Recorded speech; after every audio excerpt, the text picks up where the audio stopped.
Oh, sorry. I now give the floor to Japan. Thank you, Mr. Chair. The Special Rapporteur's report and the press release published earlier today in Geneva before his presentation at the third committee contain some inaccurate elements. Japan voices a strong opposition to them.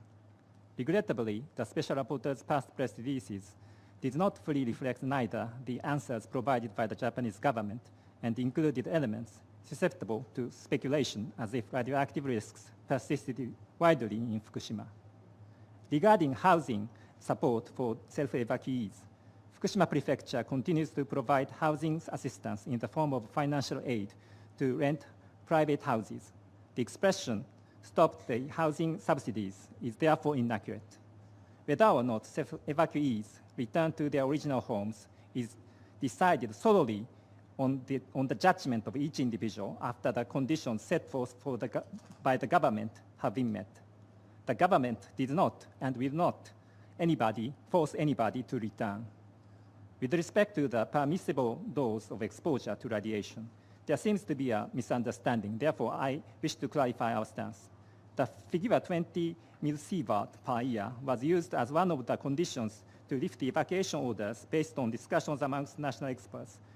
It reads, the cumulative dose estimated through spatial dose rate of radioactivity shall be below 20 millisievert per year.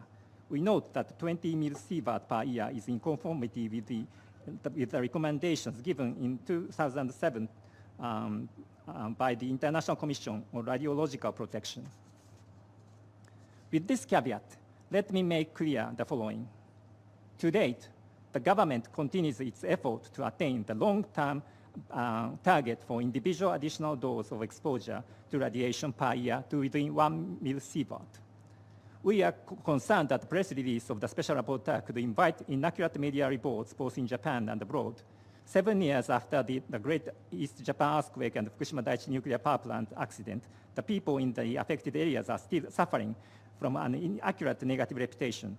The government and people of Japan are making efforts with a view to dissipating this negative reputation and restoring life back to normal. In this regard, Japan expresses its concern that such reports are conducive to propagating the impact of such negative reputation on the people of Fukushima and thereby to further aggravating their suffering. The government of Japan is determined to discharge its responsibility for the reconstruction and revitalization of Fukushima and to support to the maximum possible extent those who aspire to return to and rebuild their homes, including women and children. Thank you, Mr. Chair.